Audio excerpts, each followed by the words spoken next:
Welcome everyone back to the Accomplished Brain podcast, where we talk about brain health, chronic neurological disorders, and current health topics. In our last episode, we talked about sleep. We talked about the different stages of sleep, the chemicals or the hormones that help us get to sleep, wake us up, so on and so forth. Andrew and I both felt like it was a really great session, and there's some things that we want to dive a little deeper into. So we're actually going to do a part 2 of sleep, dive into some things a little bit deeper and kind of hone in on some other areas that sleep or lack of sleep can affect. And one thing I feel like that we kind of didn't talk about enough is how sleep can regulate our hormones and what that can do to affect our lifestyle or affect our overall health. So I think one thing I mentioned in the last episode was how sleep kind of regulates our hunger hormone, ghrelin. And what actually happens is ghrelin will actually go up, essentially making us hungrier, and leptin, which is a hormone which makes us feel full, will actually go down. So your cravings are going to go up, and your hypothetic could end up eating more. The other thing it does is it creates a metabolic inefficiency. So with 6 hours or less of sleep, if you're actually losing weight, you're not actually going to be losing fat. You're actually going to be losing muscle mass. And so what happens is your body kind of goes into that survival mode. And when you're not getting enough sleep, it says, well, we've got to find energy from somewhere, and we don't want to take away our fat resources. So actually you'll eat away at your own muscle in order to get energy. Now you will also eat away at glycogen, but when we talk about what we want to burn and what we want to lose, if we want to lose weight, we want to lose fat more than anything else. Cortisol goes up, stress hormone, and testosterone will go down as well. So when you talk about whether it's losing weight, changing body composition, so on and so forth, not getting sufficient sleep is going to put you in the opposite direction. And especially when you talk about hormones like ghrelin, obesity is arguably the biggest issue we have in this country when it comes to health. And we all know that obesity has an effect on things like our heart health. Obesity has an effect on depression, on things like ADHD. And so if we can kind of start to tailor those things alone just from sleeping, that alone can kind of help us with our lifestyles and how we eat. The other thing I think that's important is from a fertility standpoint. If we're not getting enough sufficient sleep, men actually will have fewer sperm and less quality of sperm. For women, you get a reduction in FSH, which is follicular stimulating hormone, which is a part of the reproduction pathway. So same thing if you're young in your 20s and 30s and you're trying to have kids, sleep's going to be very important to make sure that you and your partner are both fertile. And I think when it comes to health, we also have to realize some of our greatest fears, which is cancer and Alzheimer's. And I think that's kind of different for everybody in the room of kind of what you fear most. But I think it's important to understand that when we go through those sleep cycles that we spoke of, it helps regulate interstitial fluid, which lies deep in the brain, and cerebrospinal fluid. Now, both of those things act to help cleanse the brain and especially cleanse us of beta amyloid. So there's actually been tons of studies that find that the less sleep that you're getting, if you're getting 5 hours or less, you have a higher number of beta amyloid. And that was found specifically at the Department of Neurology at the University of Washington.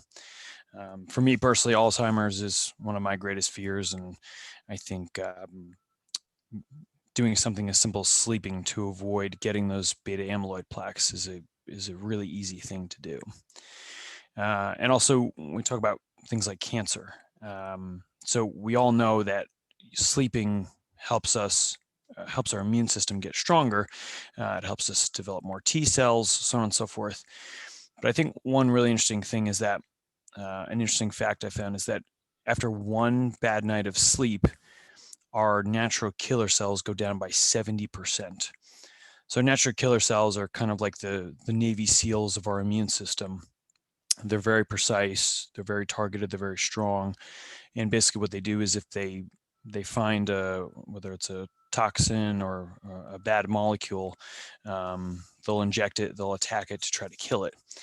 So if we think of something like a cancer or some sort of a disease coming into our system, um, if you're 70% down in those natural killer cells after one bad night of sleep, you can let a lot of things pass through our system go unnoticed.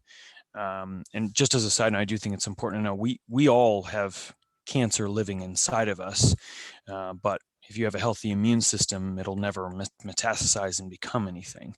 But if you continue to do something like get bad night of sleep, environmental toxins, so on and so forth, that cancer will build up more and more, and your immune system will get to a point where it can't fight it anymore. But lastly, in a time of COVID, and we're all talking about the vaccine, I also think it's important to know that when you're lacking sleep, you also produce less antibodies. There's actually a study done where they took a large group of people and gave them 5 nights of sleep with 5 hours or less of sleep, and they found that they were producing 50% less of the antibodies that they normally would produce. So when you think of, hey, I'm going to go get my flu shot this year, or I'm going to go get the COVID vaccine, you're actually going to make that vaccine way less effective than it's designed to be, because your body doesn't have the antibodies to really fight it and manipulate it and get used to it. So I think that those are all things that are important when it comes to understanding the overall health of why sleep is so important. It's not just because of our energy levels. It actually has a huge effect on how our immune system functions, how our hormones replenish themselves, and it can prevent long-term issues such as Alzheimer's. So I think at the end of the day, it's a really simple thing to fix, and Andrew is going to go into now of talking at a molecular level of things that we can do to enhance our quality of sleep and to help us get to sleep. Jeff, well, that was very well said. Excellent, very well done. Really good with putting it all together and relating the sleep to hormones, to fertility, to the immune system. You know, and then overall, like with some of the chronic neurological diseases like Alzheimer's. So I Mhm. thought that was extremely well said and just really well put together. So Thanks. yeah, as to talk about like what we talked about last week, and just I want to review a little bit, and then I want to come into a little bit deeper of the some things that we could do that could help. Obviously, that's why we're here with the Accomplished Brain podcast and talking about brain health. Is we want to give. We want to help as many people as we can. I mean, that's the mission, right? So we talked about that the first thing that happens is with sleep. Well, there's a couple things. One is that with sleep, there's a neurotransmitter called GABA. Okay, GABA is a transmitter that calms us down, a neurochemical that calms us down. Okay, and then GABA gets activated in the ventral lateral preoptic area of the hypothalamus. So you have the brain, right? And then you have the sublayer of the brain, and the next the next layer, and that sublayer sits between the brain, the cortex itself, and the brainstem. You have a sublayer, and that is made up of like the hypothalamus, the thalamus, the basal ganglia, all that area of it is called the sublayer. So in the sublayer, there's a hypothalamus, and it's a lot of, and that's where our wake up and sleep cycle. So there's an area in the hypothalamus called your ventral lateral preoptic area of the brain, and GABA is activated. So that area of the brain gets activated, GABA gets activated. Then GABA inhibits two hormones, right? So one is orexin. So orexin sits in the posterior part of the hypothalamus and the lateral part of the hypothalamus. So GABA grabs onto Erection and calms it down, right? Because what Erection is, it's a hormone to arouse us. So Erexion's important, especially when we want to wake up, but when we want to go to sleep, you want it inhibited, right? And then also Erection, GABA also inhibits in the posterior hypothalamus. Uh, it inhibits histamine. So histamine a lot of times is made from allergies. So be conscious of your food reactions, because if you have a food immune reaction, that immune reaction could increase histamine levels, or if you're eating foods that could. So one of the things to look at is, do I have any food sensitivities? And we could go in. We'll probably go into like a neurological immune topic. Probably, I think a good topic would talk about food and immune and on autoimmunity and how we can approach autoimmune conditions. So I think that's a whole nother topic. So again, it's great that we have these podcasts, because during the podcast, it's like boom, like that moment comes, we think about other things Right. that we could other Right. other topics. So then what happens is that's one angle, right? So then the other thing that happens is it's many things. So that's one equation, right? So GABA in the hypothalamus, sublayer of the brain, so brain, sublayer, brainstem. So in that sublayer of the brain, the hypothalamus, ventral lateral preoptic area, GABA gets activated. It inhibits Erection, which is a hormone that's in your posterior, the back part, the posterior, the part of your hypothalamus, and the lateral part of the hypothalamus, right? So the Erection is a hormone that arouses us, and GABA inhibits that, shuts that down, and then GABA also inhibits histamine. Histamine can be made with some allergic reaction, right? So just conscious of food sensitivities. Then the next thing that happens is, well, not next, but another thing that goes on is cortisol needs to be low. So cortisol has a rhythm, right? Cortisol is a stress hormone. It's a natural stress hormone, and cortisol needs to be high in the morning, and it progressively gets lower as the day goes on, and at lowest point in the morning. That's the established normal rhythm. Uh, the hippocampus sits in your hippocampal formation, and your hippocampal formation is and your hippocampus sits there in that part of the hippocampus. So the hippocampus sits in the hippocampal formation, and the hippocampus is an area where you have your memory neurons, right? Where your memories are made. Hippocampus is very important for memory. So what happens is that the hippocampus also has a role and a play in modulating that cortisol rhythm.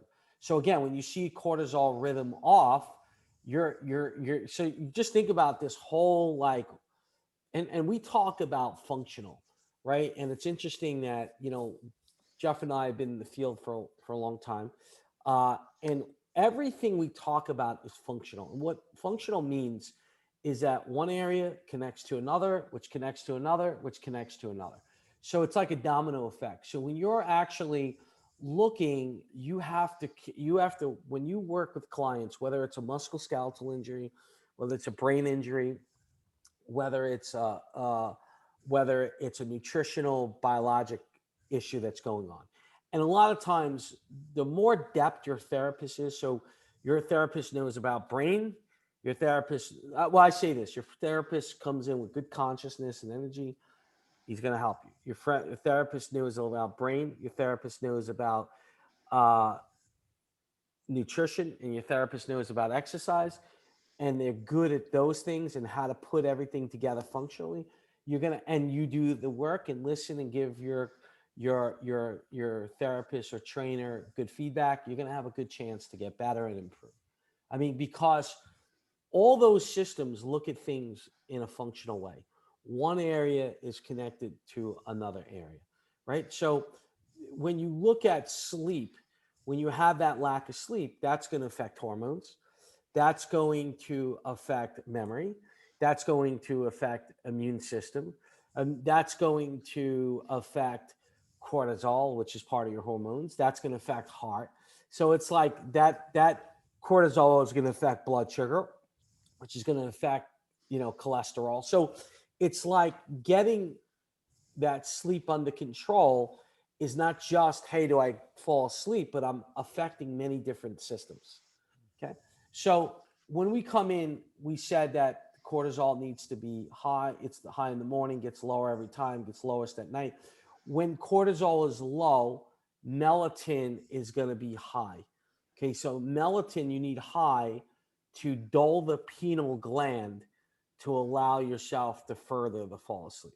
Okay. So melatonin, a precursor to make melatonin is serotonin.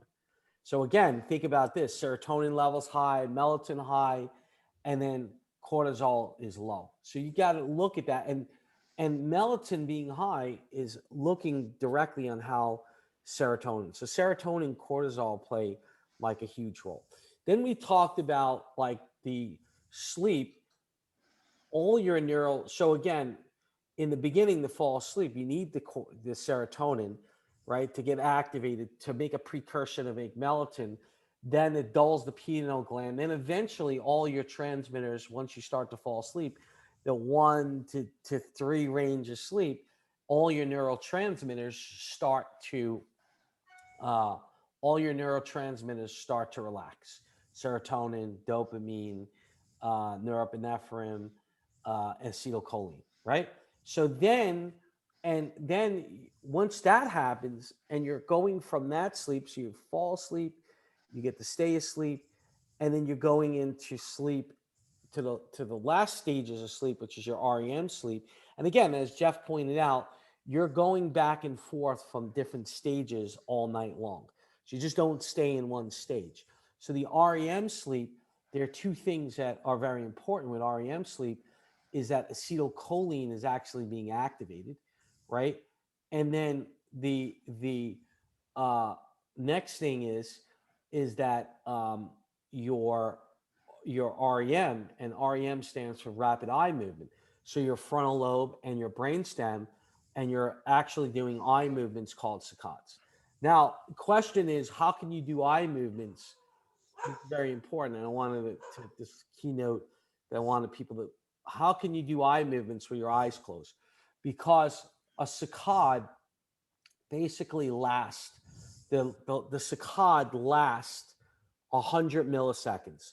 So if I go from, if I, and a saccade is looking at still targets, it's fast eye movements. And these saccades, that they last 100 milliseconds, it's the latency of the actual visual system. So let me explain. So that's why you could do saccades in the dark, and that's why you're doing the saccade with your eyes closed, sleeping. So a saccade, a latency means the delay on when the saccade would, when something would start. Latency. So latency means the delay on when something would start. So when you're actually seeing the target, there's a delay from when actually the target is there to the time that your visual system starts to actually see the target is 100 milliseconds. So there's a latency.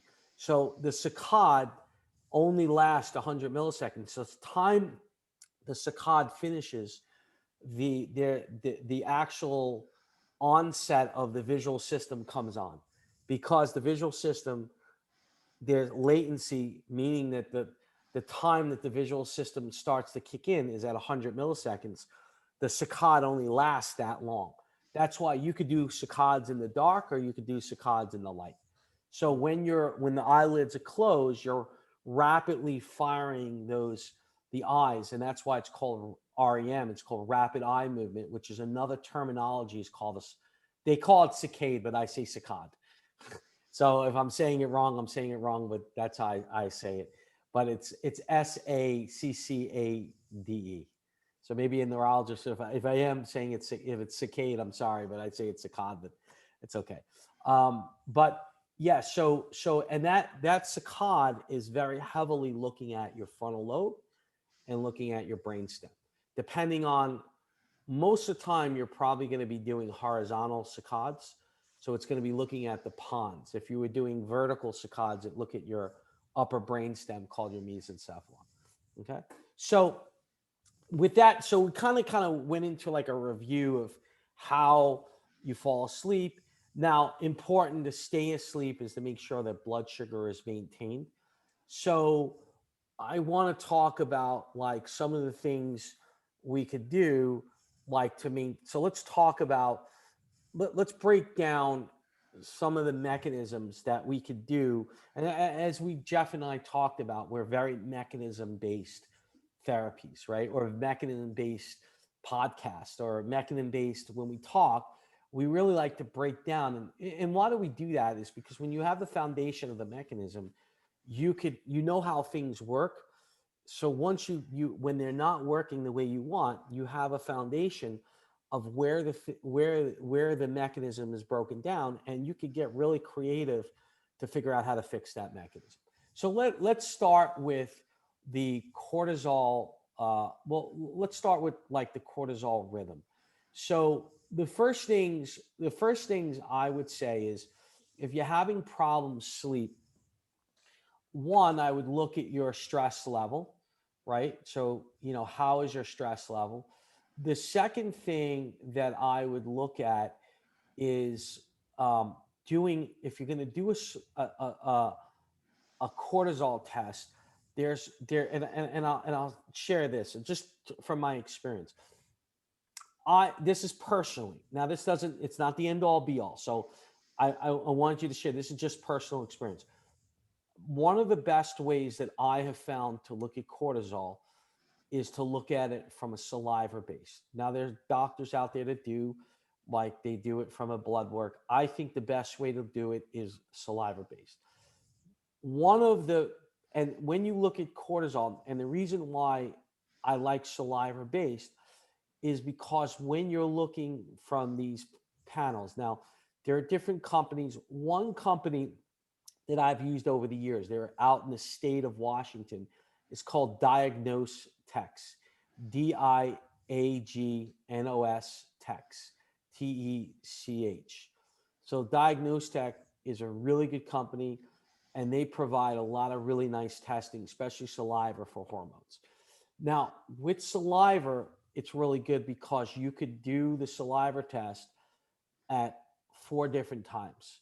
So you could do it like from 6 to 8, from like 11 to 1, 4 to 5, and like 10 to 12 at night. So you can kind of get that whole rhythm, and you could get that whole rhythm. That's really important. Now, what happens if your cortisol is out? So and that could be a whole different panel.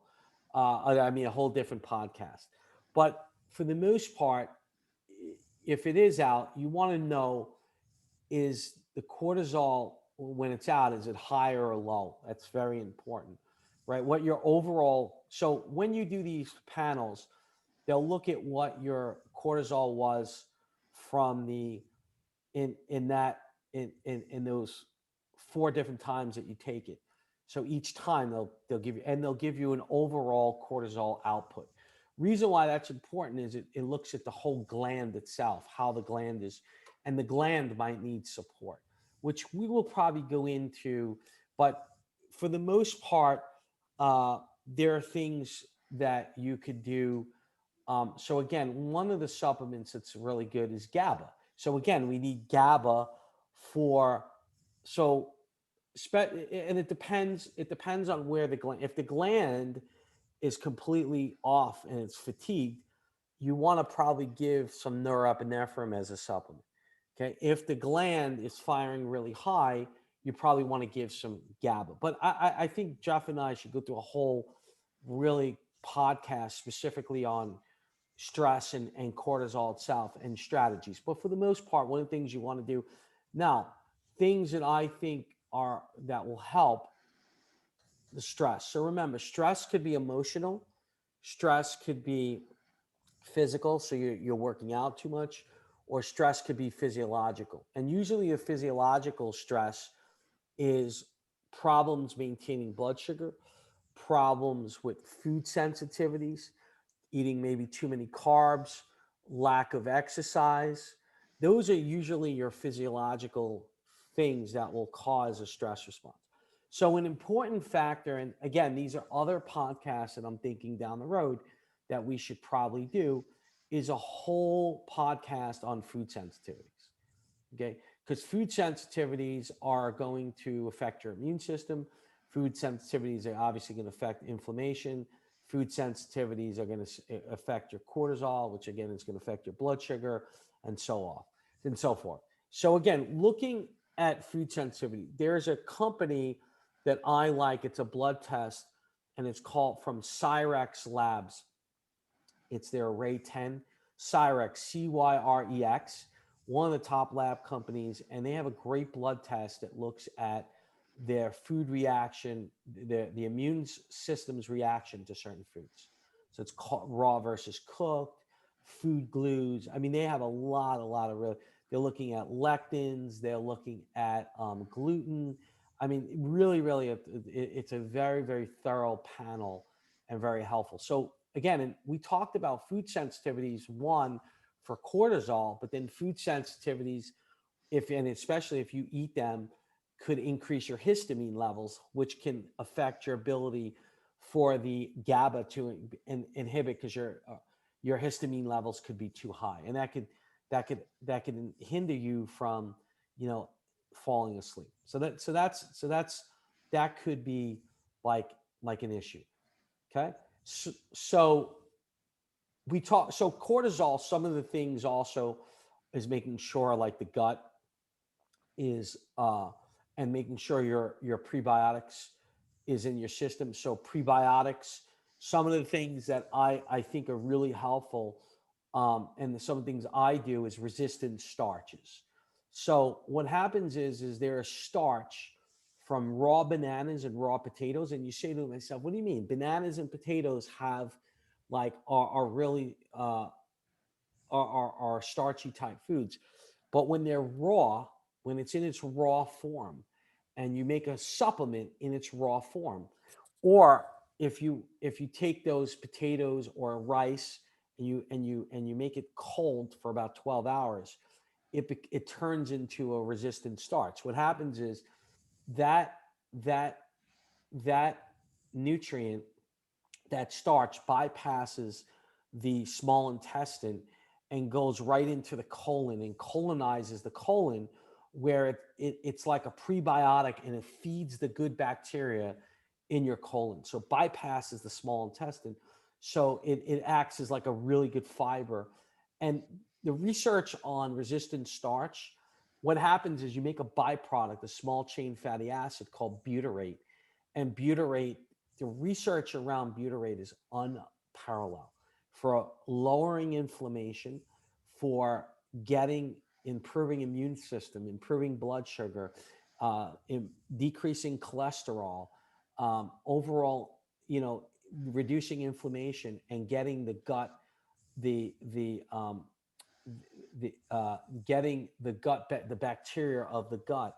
I mean, getting the intestinal wall, the wall of the gut, to be clear, clean, and fixed, and supports the gut back the gut wall, which is huge because again, when the gut wall and you have a leaky gut, you're more prone to having immune reactions, which again can increase histamine. Again, it can increase your inflammation. Again, which could which again could cause all sorts of reactions, immune reactions, again, and all that could affect your sleep.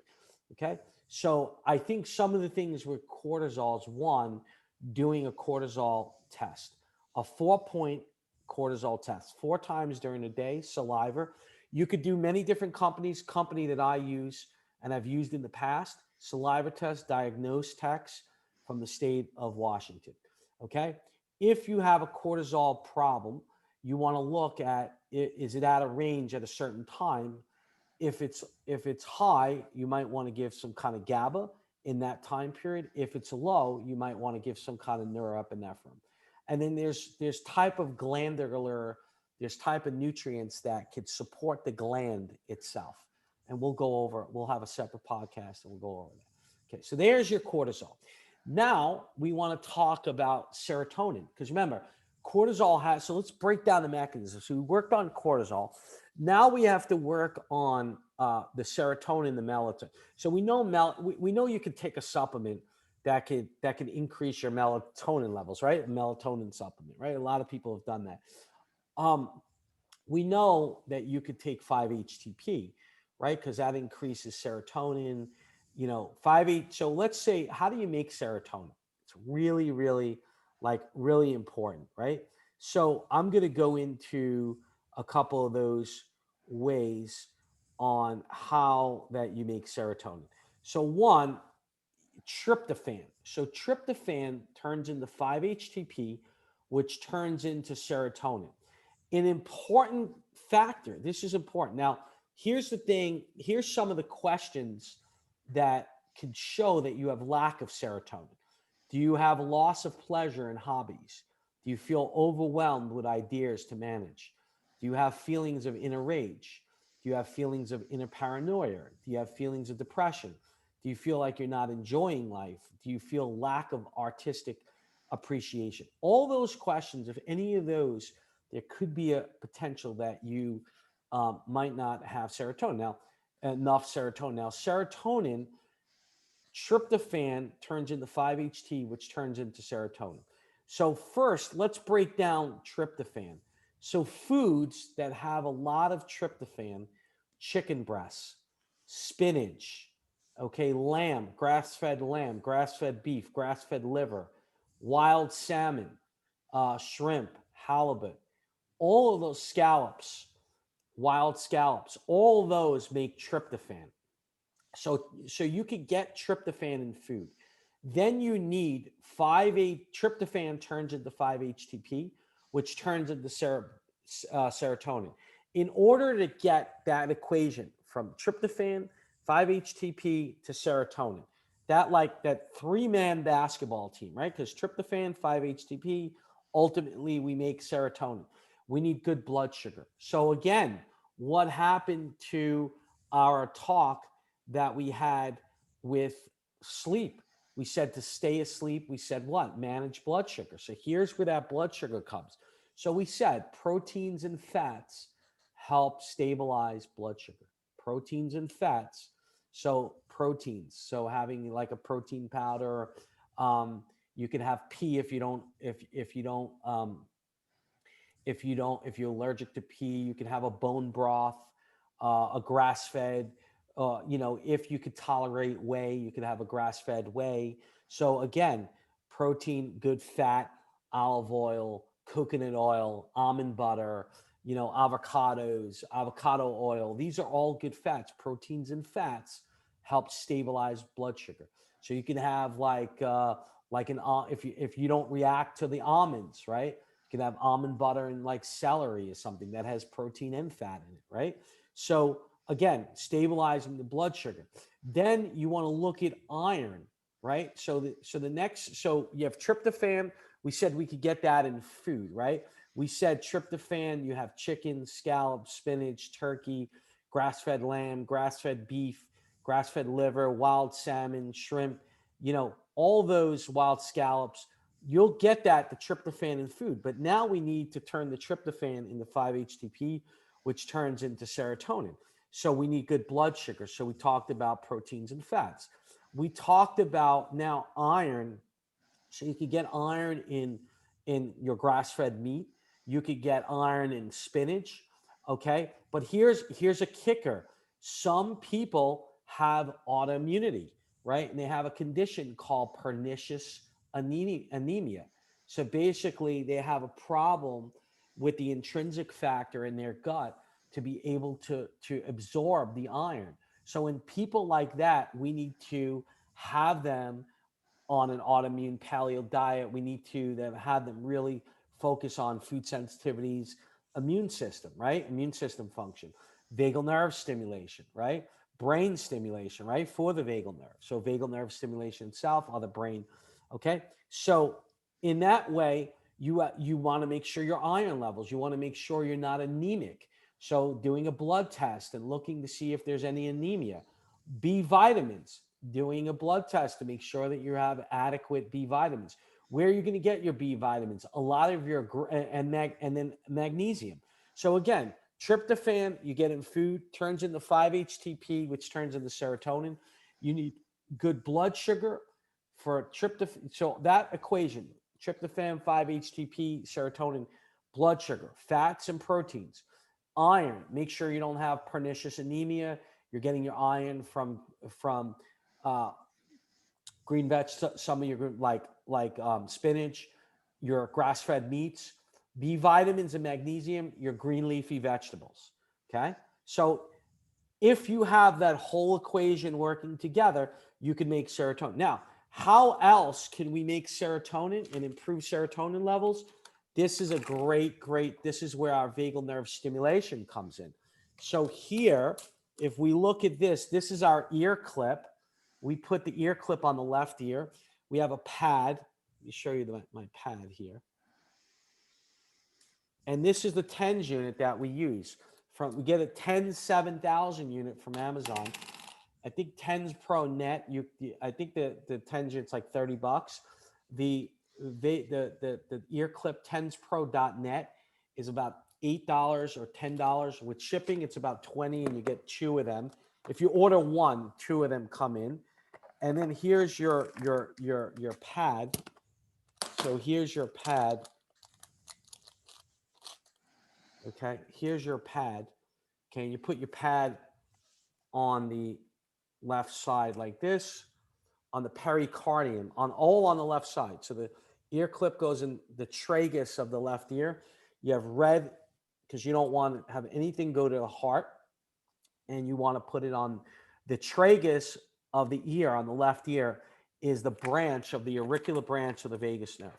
Now, why that's important, why does vagal nerve stimulation? Because just put it in Google and you'll see research on the anti-inflammatory reflex. It helps the cholinergic pathways. So choline is precursor to make acetylcholine. So you're improving those acetylcholine pathways, as well as you're helping improve the ability to make more serotonin. Okay, so again, that's why vagal nerve stimulation is so important. Vagal nerve stimulation has helped people with depression because some people lack the serotonin with sleep. Okay, so and obviously with the immune system, with lowering, because the vagal nerve stimulation will lower inflammation, especially in your gut. Okay, so again, we talked about foods, we talked about nutrients that can make the serotonin, that can make the melatonin. You can always take melatonin, you can always take 5-HTP, but if you want to figure out the mechanism on how to do it naturally, this is kind of how we roll and how we do things. Now, let's gonna break down some of the other things that you could do. So with GABA, some of the things, you could have a GABA supplement. Okay, so that could definitely work. You could do, so we could take some GABA supplements, and then foods.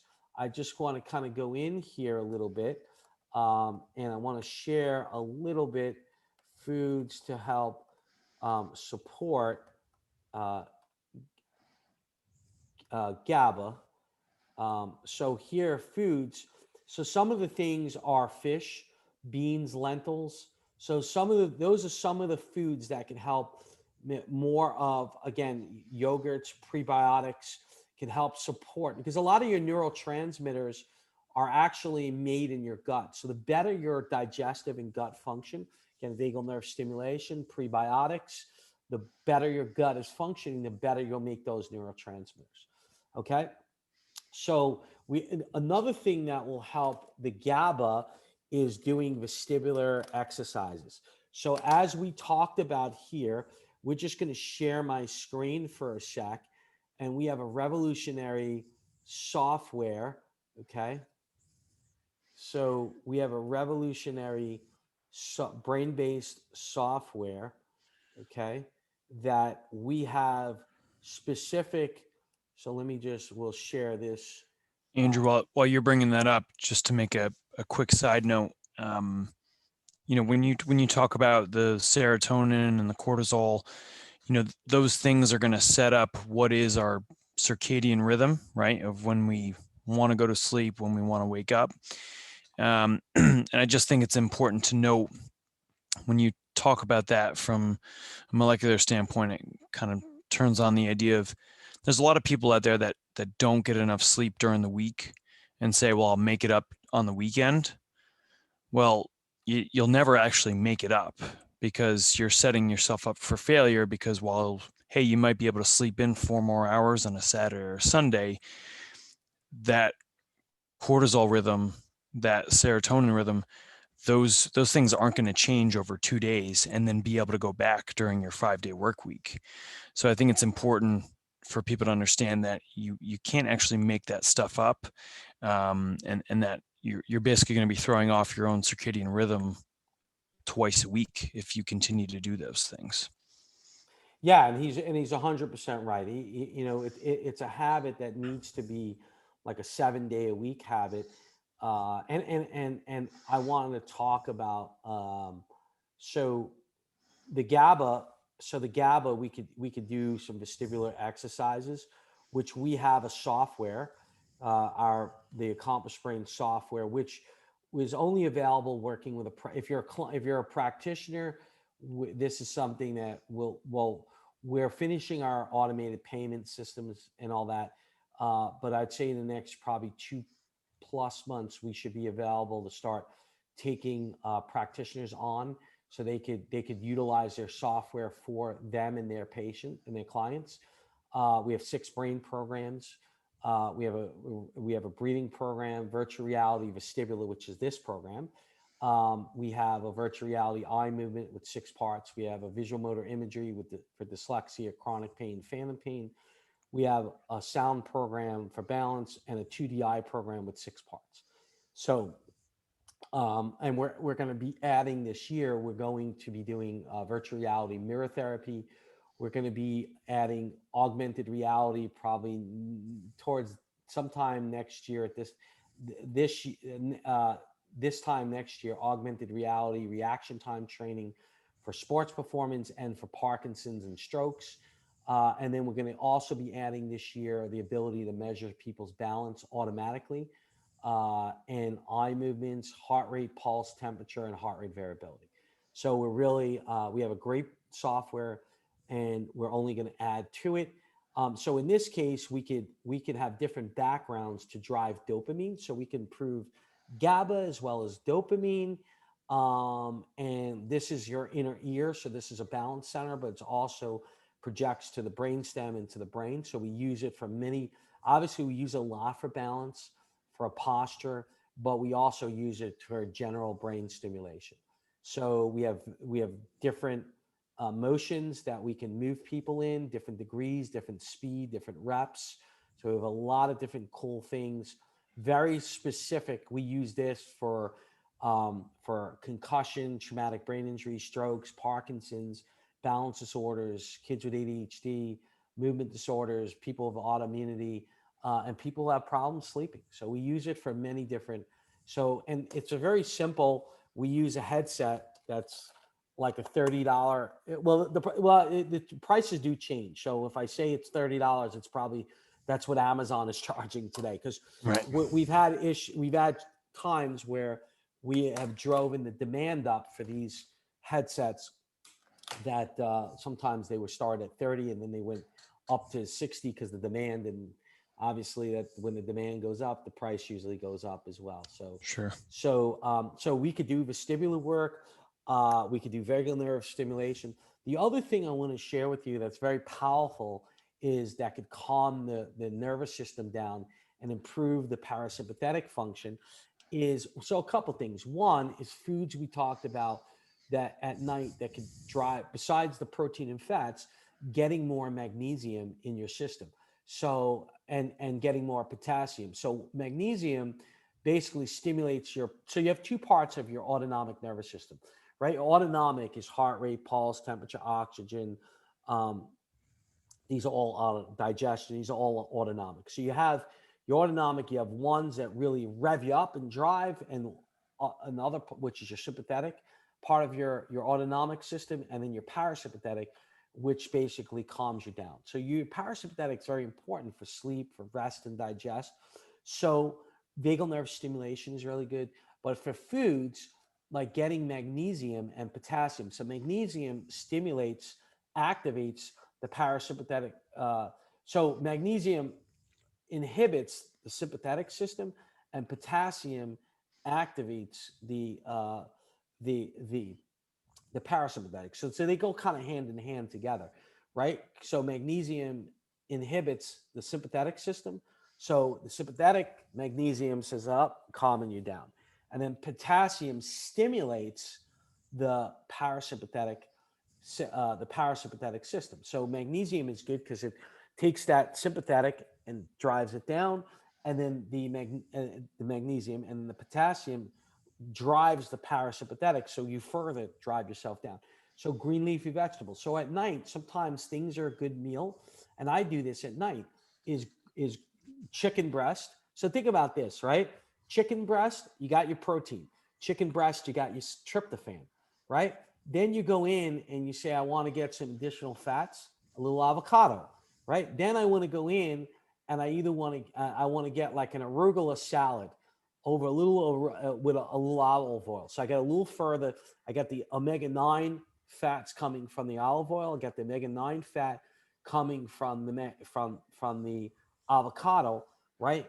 And then you got the protein, you got the tryptophan, you've got the fats, right? And you also you could always throw in a little spinach to get the iron in there, right? So you throw a little arugula and some spinach, and then the spinach and the arugula, you're going to get your magnesium and your B vitamins. You're going to get your magnesium and you're going to get your potassium. So think about that. That meal at night, grilled chicken breast, right? And I do this a lot. My wife, I say my wife, because she's a great cook. She's a speech pathologist, Luce. What a wonderful lady she is.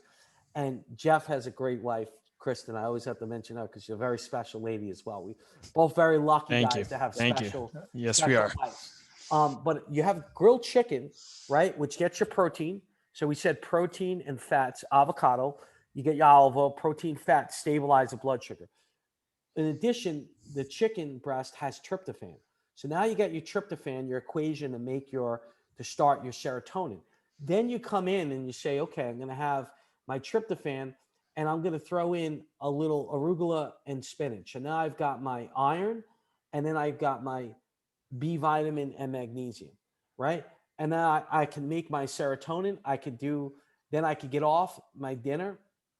I could come in and help to further digest my food. Is I could do a little vagal nerve stimulation, right? So I fire the cholinergic pathways. I fire the anti-inflammatory reflex. I get my digestive system suppress my inflammation, right? And then from there, and I can further modulate and increase my serotonin levels. Then I could come in and I could do some if you work with us, Jeff or I, or eventually more practitioners are interested in working with their clients. You have the Accomplished Brain software. It could do Activator, which is our virtual reality vestibular. That you could follow that up with doing some breathing. So we have a program called Regulator that could further modulate, and then you could top it off with doing some meditation. And some of the things I use, I listen. Everyone has their own conscious energy. There's a lot of really good ones out there. I use Wayne Dyer, and I like him. He passed away about 5 years ago. Very special guy. Never met him, but I listened to a lot of his work. And I listen to, before I go to sleep, some sounds and meditation from Wayne Dyer, and that helps a lot. So all those things together, I love it because when I got back on today, it's like Jeff just is like the guy in the first 3 or 4 or 5 innings comes in to the podcast and just really ignites us, gets us excited, gives us some really good content. And I get I get fired up listening to Jeff because he's smart, he works hard, he's really good at what he does, and he really adds a lot of value. And I take some notes because I love some of the things that he has put in this podcast. And then and that gets me fired up. and then I get on a roll, and like I can't stop. 'Cause all Jeff and I want to do is we want to help people, right? That's a conscious energy coming from a great place. We just want to help people. We're in a good place. We work on our own consciousness, and we just want to help and give and give really good ideas. Obviously, we don't on these podcasts. We just share what we do, and if you have questions, you could contact theaccomplishedbrain.com. Jeff has a company, rep, that's in Westchester. I'm in New Jersey, but I do a lot of online. We both do online. And, contact us. We'd love to hear from you. If you're a practitioner, we'd love to answer any questions so you can help more of your patients. Because the impact really for us is the more people we can help. So the more clients, but ultimately the more practitioners that we could help, that could help more clients, but also people that work with us, the clients, and then practitioners, we could answer questions, and then they can help more clients, and together we can help more people improve their health. For sure. And it's amazing when we do these podcasts every day, there are new ideas about autoimmunity. There are new ideas about, deeper level of cortisol, but I love it. I think this was another really, really good podcast. Yeah, absolutely. Absolutely. I think you knocked that out of the park, and all that stuff and how to stimulate those different pathways is key for us. And I think in general too, you just talk about habits, right? For me, I take a magnesium and a fish oil supplement with my last meal before I go to sleep.